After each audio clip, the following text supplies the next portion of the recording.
Call to order. Second is approval of the minutes of the previous meeting on August the 20th, 2024.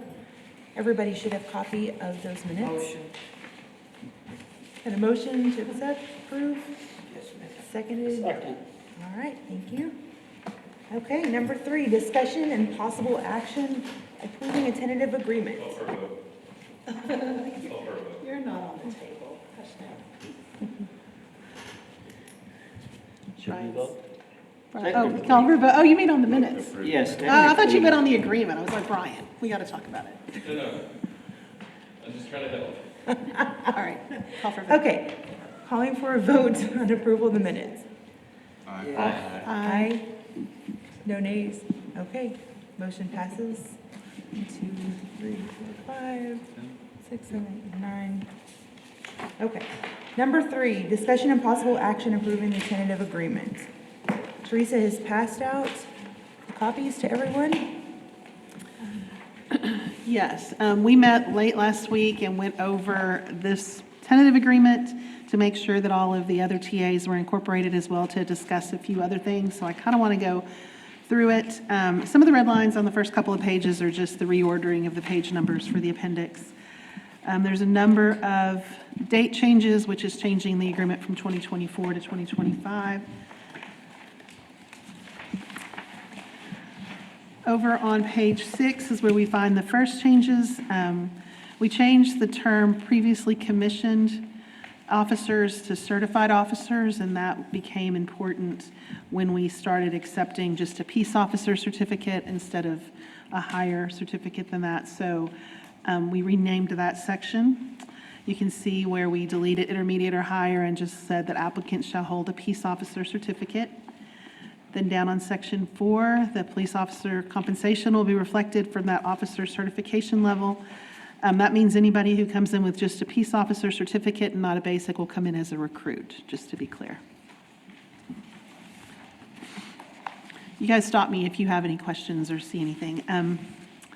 On page 7, we added a reopening. We had a big discussion about the testing and the recruitment process and decided the changes that we were considering were too big to try to push into an agreement right now.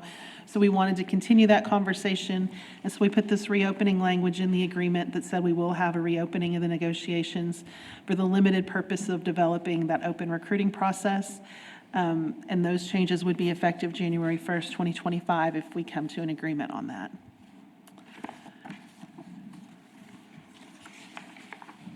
Just to clarify, that will require another vote, correct? Absolutely, yes, Okay. it will. It'll require an amendment to the agreement. On page 9, we deleted some provisions of the assessment center that the assessors just didn't need. For instance, the portfolio, the candidates took a lot of time creating those and they didn't even use them. Also, the video recording, nobody looks at that. It's very cumbersome to do, so we removed that provision. And then also receiving a copy of the candidate civil service file. Christine did a lot of work getting those, and again, they weren't used, so we removed those as requirements. The other changes are the capitalization of sergeant, which we talked about last time, changing the language on the written examination points in assessment center. Another change that came out of the subcommittee was flipping the percentages. So right now, the written exam will be 60% of the score, and the assessment center will be 40%, and that change is reflected there. And then the exception to the assessment center, we kind of reworded this because it wasn't clear, and I'm sure it's still that clear, but we all understand what we're trying to say, that if there's not enough candidates, the positions and the candidates are the same, or we're just not going to do the assessment center because it is very cumbersome and expensive. And then Article 5 on compensation, we put language in there specifically stating that it's going to be funded, the compensation plan is going to be funded by freezing those vacant officer positions, which shall remain unfilled until such time additional funding is allocated by City Council. And the old agreement, there was some language related to the stipend and who was covered by the agreement. We removed that because it was no longer necessary. And again, we had a reopener provision in case we wanted to reopen to talk about compensation, which we did. And that language has been removed because that's not a purpose for reopening. Over on page 12, This is where the changes related to the probationary period are found. So it's 12 months from the date of swearing in as a peace officer that we are going to start the probationary period. And then on part-time police officers, this was the TA from last time, where officers with a minimum of 5 years' experience or a minimum of 2 years' experience with SAPD.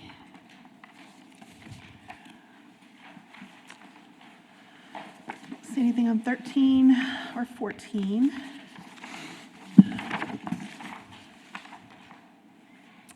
On page 15, again, we're just changing the dates on the duration of the agreement. And then on Appendix 1, which is Exhibit A to the agreement, you'll see the new pay plan. We left the step language in there to show the progression, but steps are not a thing anymore under this plan. And then we also added bilingual pay to the ad pays. And we changed the one that said incentive college training to just say college training. And then we clarified a little more fully the on-call response overtime and how that's going to work. So those are all the changes that we made and incorporated. I'm happy to take comments on other things or additions or changes that we still need to make.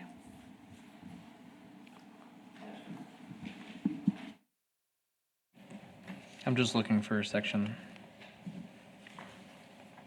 Which section? a part where the frozen part where they were taken, where they're We not. took it out. I'm right, but I'm not seeing the part where it was taken out. That's what I'm just double checking. Oh, there it is. Okay, never mind. Found it. Yeah. Second. Motion. All right. How many ayes? Aye. Any nays? Aye. Okay. Motion passes. I know. I have a clean copy of the agreement without the red lines that we can use the cover sheet to TA that agreement. And so this is what can be put in the council packet and provided to the officers. So if y'all could just look through that, I just accepted all changes, but if you could put an eye on it so we don't have a little snafu like we did last time, that would be great too. All right, and this is, no, we don't. We have enough of those. It's ready for signature whenever you guys are. Okay. Do we need to wait until it's signed, or can we adjourn? Oh, we should wait until it's on. Okay.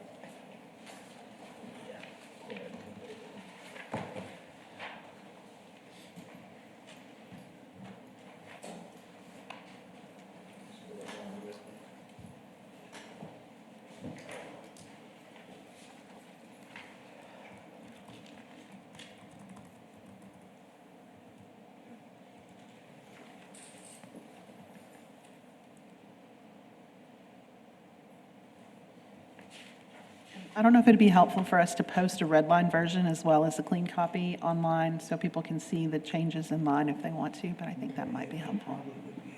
Yeah, okay. Do that.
No.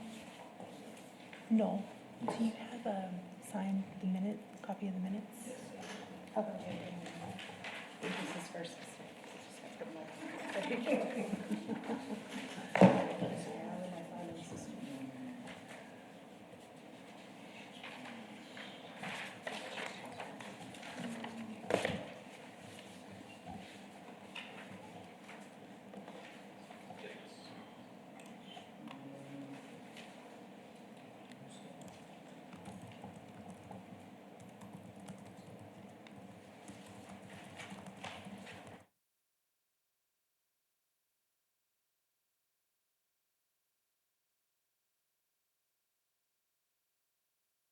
That's why I said second. It's all good? Looks good. All right, before we adjourn, I want to thank you guys for the manner in which we participated in doing this agreement this time. It was so much easier than last time. And part of that's because we already had a working document, so I do appreciate you guys. Thank y'all. I want to thank you all too. We got this done before Thanksgiving. So just to verify what's going to happen going forward, we already have the item on the agenda. We'll just upload this agreement. And we do have you and Brian, because Christine's out next Tuesday, to be the ones to speak on the agreement at the council meeting. And then after, but you guys need to take the vote this week and we'll ratify it next week. The voting is set to start at 8 o'clock in the morning. And so around 8 o'clock, either 8, it could take a little bit of time. Every officer that's affected by this should be receiving the email to vote.